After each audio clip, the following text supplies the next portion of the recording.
I could, you know what, should we predict all the complaints? Because I could tell you what they're gonna be.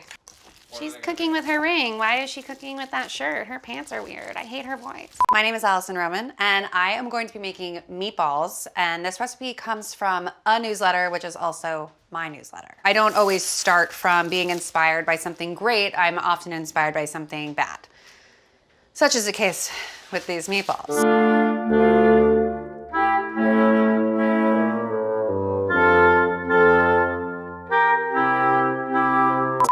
Okay. Right, eggs also. Wow, oh man, handsome. Handsome as advertised. Here's the deal. A lot of meatball recipes will have you take old bread or fresh bread like white bread, ciabatta, a baguette, soak it in milk, and that becomes a part of your meatball mixture. I don't want to do that. But what I do like to do is use panko breadcrumbs, which I always have on hand. The texture of panko is so coarse and dry. They're like, you know, toasty little croutons already.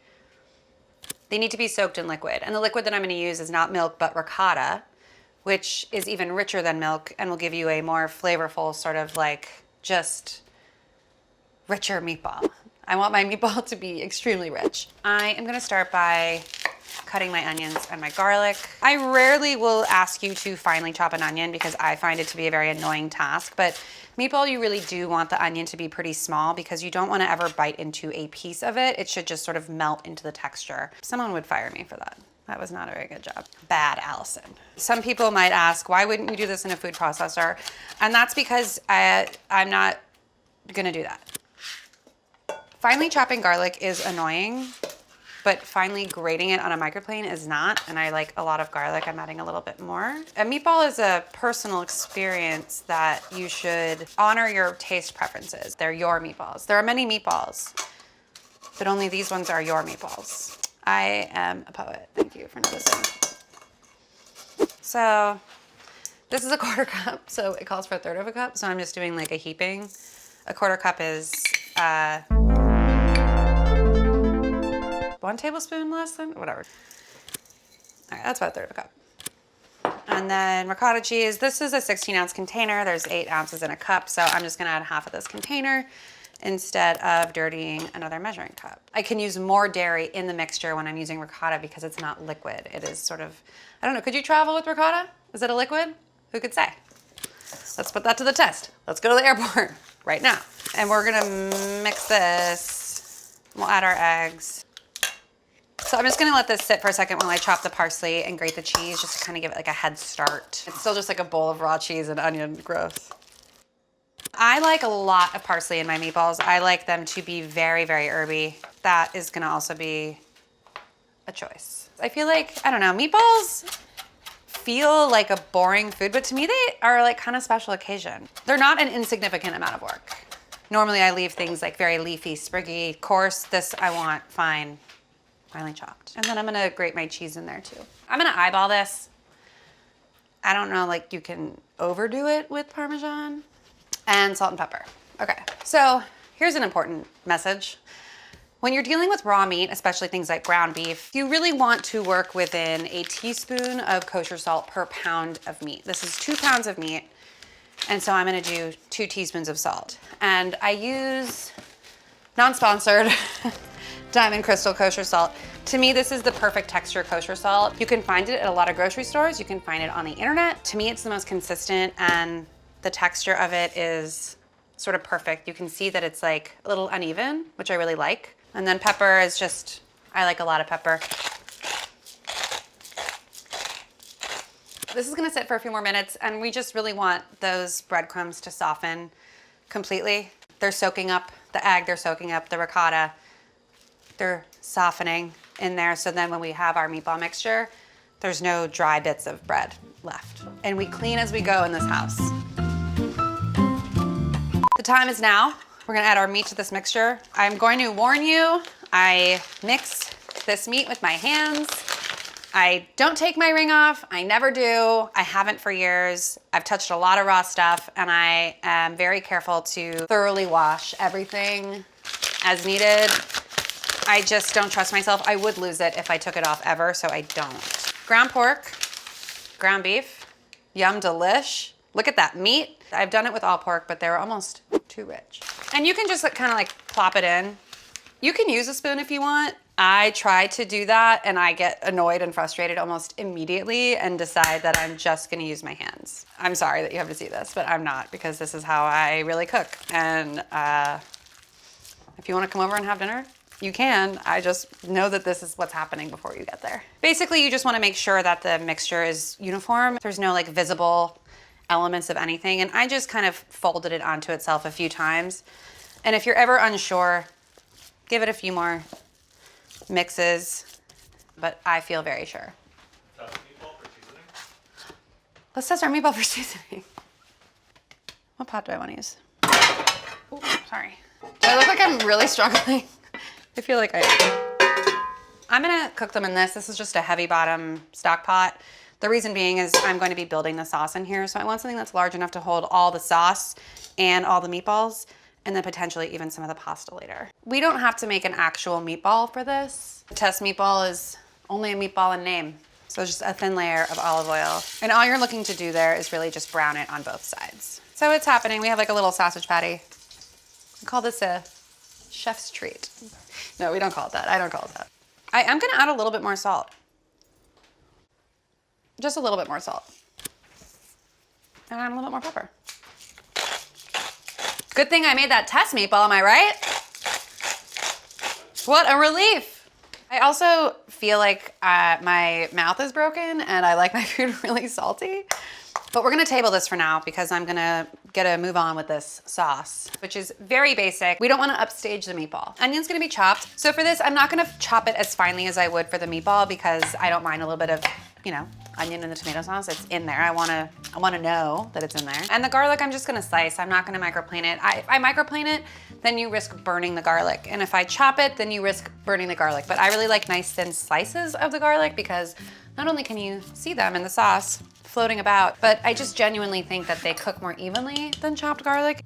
Okay, game time. Meatballs. Meatballs ahoy. I'm gonna set down a piece of parchment just for easier cleanup and let the journey begin. We have our mixture. Yum. I don't want mine super tiny because that to me is like for a soup. If you're eating meatballs and pasta, you wanna like taste the meatball. Maybe these are a little big. You don't wanna pack these super tight. You wanna like keep it very light. Like we're not making sandcastles, we're making meatballs. When's the last time I made a sandcastle? Like 28 years ago. I gotta have more fun. I gotta get back out there. These meatballs are such a story. I was dating this person for a while and my friends invited us over for dinner and they're like, we're having meatballs, very exciting. Who doesn't love to hear that? And my friend like just shouts at me from across the room. He's like, the meatballs are bad. We sat down to the meatballs and they were in fact awful. They were truly bad that like all of us started just laughing, being like, wow, these really are bad. We went home, laughed about the meatballs, how bad they were. And then the next day, sort of out of nowhere, I got dumped and we broke up. So, which is fine. I'm over it. But I had to tell my friends because they're like, oh, do you guys want to come over again? And I was like, well, we broke up. And they asked what happened. And like without missing a beat, they were like, was it the meatballs? This is essentially therapy. I did skip last week. How out of nowhere was this breakup? I mean, is a breakup really ever out of nowhere? I was ignoring the signs. We had been distant for months. And the reality is that I should have broken up with him because I knew. And instead of being the adult and breaking up with him, I probably got a little insecure and smothery and pushed him away even further. So take responsibility for your feelings. And when it's time to break up, know when to break up and end it first because you don't want to get dumped.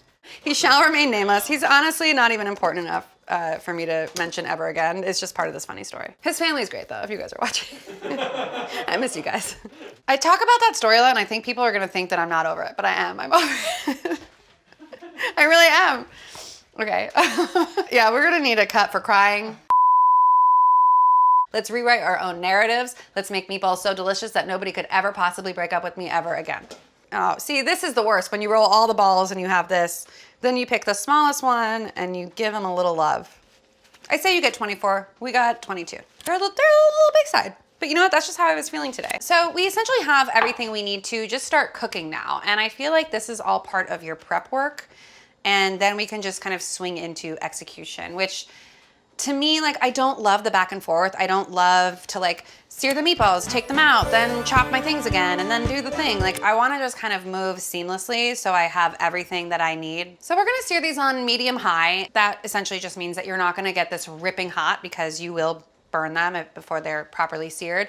You're looking for like a nice golden brown all around. It's really hard to sear something on all sides when it is a circle. Sear them on like 3-ish sides, but when they're in the pot and we eat them, they're gonna look brown all over. You're not gonna notice. If they look a little lopsided, that's fine. That's a meatball. That's amore. All right, I'm gonna add a little bit more I'm gonna add a little bit more olive oil. And if they're not sizzling as soon as the meatball hits the pot, you know that your pot is definitely not hot enough. So let's, context clue, listen for it. She's hot. So you wanna make sure that they're not too crowded in the pot for a few reasons. One, you wanna make sure that they have enough room to brown without steaming. And secondly, when they are brown on one side, you wanna be able to flip them over to the other side without having to stick your whole arm in there, because that doesn't end well for anybody. So it's like about 3-ish minutes on each side, and you're just kind of like rotate them occasionally. See how that olive oil is like getting enriched with pork fat and like onion bits, and it looks delicious. We're gonna eat all that, and I want to eat all that. Ooh, it turns out we're ready to put the meatballs. Because we put them all in at separate times and the pot has different hot spots, they might not all brown at the same time, and that's okay. But these are looking really nice, all of them. And so we're just gonna kind of continue to rotate them, let them brown. Our first batch of little meatballs are ready to come out of the pot, and I can tell you that they're ready because they're evenly brown on all sides. Oops. Trying to do this elegantly is really something. They're ball in spirit. They're spherical-ish. They're, you know, they're good. And now into this pot where all of the bits are, I'm gonna add my onions and my garlic. And immediately you can see why I like doing these in the pot, because all of those meaty bits are now already incorporating into my sauce. And that's where a lot of your flavor is. I'm gonna season this with salt and pepper. Okay, I'm looking for these to be just kind of soft, translucent. I am gonna take this moment to add a little bit of crushed red pepper flakes because I enjoy that in my tomato sauce. And I like to add them at this stage because you're toasting the spice in the fat. So I'm gonna add tomato paste, 2 to 3 tablespoons. You wanna cook this tomato paste first, and that's like a few minutes, 2 to 3-ish minutes. So I'm gonna add my tomato puree, a pretty uneventful sizzle. See how thick it is in here? You coated a meatball in that, it would feel like very heavy. I want it to feel a little bit lighter, brothier, fresher. So I'm gonna add a little bit of water to this, and that rinses out all the bits in the can and adds water to the pot. These also, hold the tomatoes back, just kind of drain them into the pot. And then a little recklessly, some might say, I just hold each tomato, spend some time with it in the pot and crush it. Just with my hand. You could do this in a bowl or in a sink or whatever, but I like to just do it now. This is fun. I'm having fun. This sauce is gonna cook like another 10, 15. I'm just gonna bring it up to a simmer, and then I'm gonna add the meatballs, and we're gonna simmer those for another 20 to 30 minutes. In the meantime, while I'm waiting for all this to happen, I'm just gonna put a pot of water on to boil so I can cook my pasta. So I'm not waiting for anything because I hate to wait.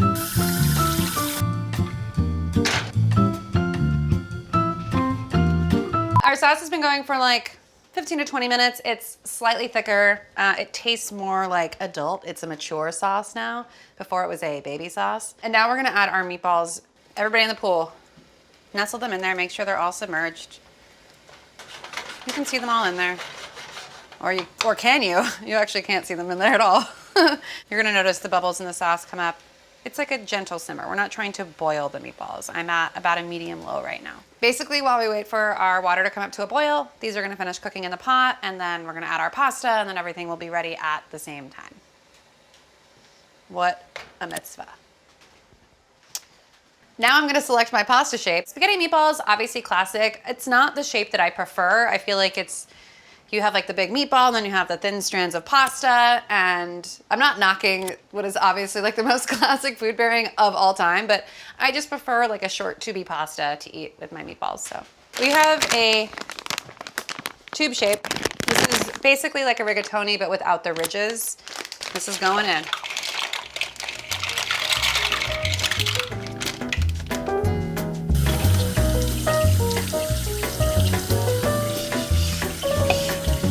meatballs are looking really nice. The sauce is thickened. They're poking out a little bit. You can see like some of the fat starting to come out of them, and it's like, just looks like they've spent a lot of time in this bath. Our pasta is ready. I like to just spoon a little bit of the sauce to kind of prevent the noodles from sticking together. Just the sauce. No balls in there, just the sauce. Dramatique. Some of my tubes broke, and you know what? That's gonna have to be okay. There's too much to worry about in this life for me to freak out about a broken piece of pasta. And then to serve it, if I were having you over, which I'm not, I would probably just like bring this whole pot to the table. And then I would set out cheese with a microplane, and you can do it yourself because I'm not your mom. And then more parsley. And I would just do like my plate of noodles and then meatballs on the side with a little extra sauce, some cheese, and then maybe more pepper. And if you really wanted to go for it, which of course I do, I would just like a little bit of olive oil. And yeah, those are meatballs. Those are goodbye meatballs. Now I'm gonna eat these.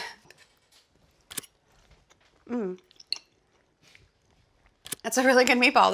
They're so well seasoned and so tender and not dry. And I don't know, these noodles are an absolute blast to eat. I could not be happier with this bowl of food right now. This is brand new. I probably have like a bunch of stuff in my teeth. Whatever, it's real. I'm gonna attempt to eat the rest of this meatball and pasta situation without smelling it all over my shirt. I should probably have not worn this top. Lesson learned. Thank you for that, joining me on that journey. Part of the reason I love cooking is I like those boring tasks. I like those like weird meditative things that you only do when you're cooking and that take a little bit of time. And it feels nice. And then I got dumped. No, I'm just kidding.